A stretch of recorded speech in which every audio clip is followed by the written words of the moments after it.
Hey everybody, Aaron here. Welcome back to another anime review. Today we look at Kakegurui, episode 7. Holy crap. The girl with the eye patch is just, we'll just say she's psycho. She is a legit psychopath. I had a feeling that this was going to go the way it did, only because the show, as surprising it is sometimes, it doesn't always play its cards as surprising as you may think it is, and I think that also in many ways that also plays into the kind of whole gamble that the show is about. You know what I mean? Like, the fact that everything in this show is surrounded by gambling, you have to be able to predict some things, and I feel like the creators also had that in mind. So there are some times where you can go, okay, I know how this is going to end, and it was interesting to see it though nonetheless. I just loved how Yumiko flat out goes, I knew you were doing this just because you wanted to get off on this stuff, and I knew you were like this, and I knew you had no plans of winning. You just wanted to be shot because you enjoy the kind of pain. She goes, she despises her, and I loved it. I thought that was such a strong scene. Yumiko just showing so much I want to say anger towards her, not in the sense like, rage. I don't want to say that type of anger, but more so the utter despise. There's something very similar with anger and despise in this sense, because she just looks at her like essentially a bug, and it was so great to see that, because that scene was so awesome. I also like how it looks like we have Fido and Yumiko getting closer together. Yes, by the way, I know his name is Suzui, but I'm not calling him that. I don't care. His name was Fido. It's just funny that that's how they introduced him. I want to keep it that way. So yes, Fido and Yumiko seem like they're gonna get closer.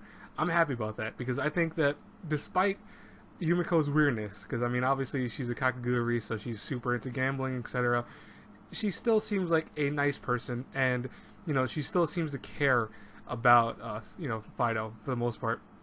What I also think was that she was so interested to hear how he thought about what his moves were with the thing, and he's like, I realize that you probably that you realize that I wouldn't know what to do, thus you took that into consideration when we started playing in the first place, because obviously they had no real signs, they had no real idea of what they were going to do, but she trusted him enough to play something similar to what she had in her mind in case everything went the way she was planning to, essentially.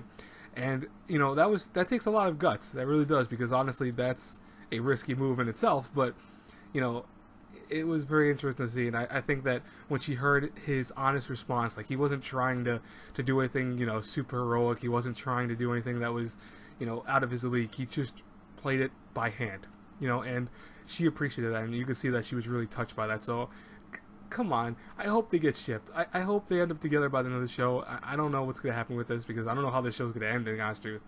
I believe the manga is probably not even close to finishing yet, so we're probably going to have one season of this, and it's probably going to be like one of those read the manga type shows, which I really hope is not the case, but I have a feeling of that. Oh, and then I want to talk about one more big surprise about this. The fact that Mary turned down the Studio Council President's invitation to join, that was unpredicted. Like, I didn't see that coming. Flat out did not see that coming. That was a surprise to me. And, I really thought she was going to join them and just kind of play within them, and then realized, oh, okay, things are really bad, I'm going to get out. No, she just flat out refused, and I'm like, wow, that's okay. You surprised me a little bit. So the gambles, I think it's probably really fun. By the way, you should try doing this when you're watching the show too. Gamble yourself, not like literal money. Don't be spending money and gambling like with other people, but gamble with yourself to see what can you predict from the show, because it almost works perfectly in the shows that's all about gambling. So try it out. It's kind of funny, because I've been doing it so far with the show, and so far, I haven't heard anyone else try this, but I think it's kind of fun to try to guess who's going to win a hand or who's going to lose a hand. For the most part, I've been pretty damn close, because, like I said before, it's not always too surprising, but there's been a few things that have thrown me for a loop, so it's enjoyable, that measure. Anyways, guys and girls, I'm sorry about getting this out to you with probably like 8 o'clock in the morning. I'm probably going to have a schedule for it. Maybe it'll come out even earlier than that, I'm not sure. But obviously, this came out late last night, and I'm like, I'm not going to review anything that's 12 o'clock in the morning, almost 11 o'clock in the morning, because that's just, to me, is ridiculous. So I do apologize, but at the same time, to be expected. It's always expected. If Kakegurui comes out at such a late time, it's always going to be on Sundays that I'm going to review it, and hopefully that helps you out. Anyways, I'll talk to you guys later. Have a brilliant, blessed day, everyone. I have other reviews obviously today, but I think I faded Apocrypha and probably anything else that comes out. So I'll talk to you then. Bye bye, everyone.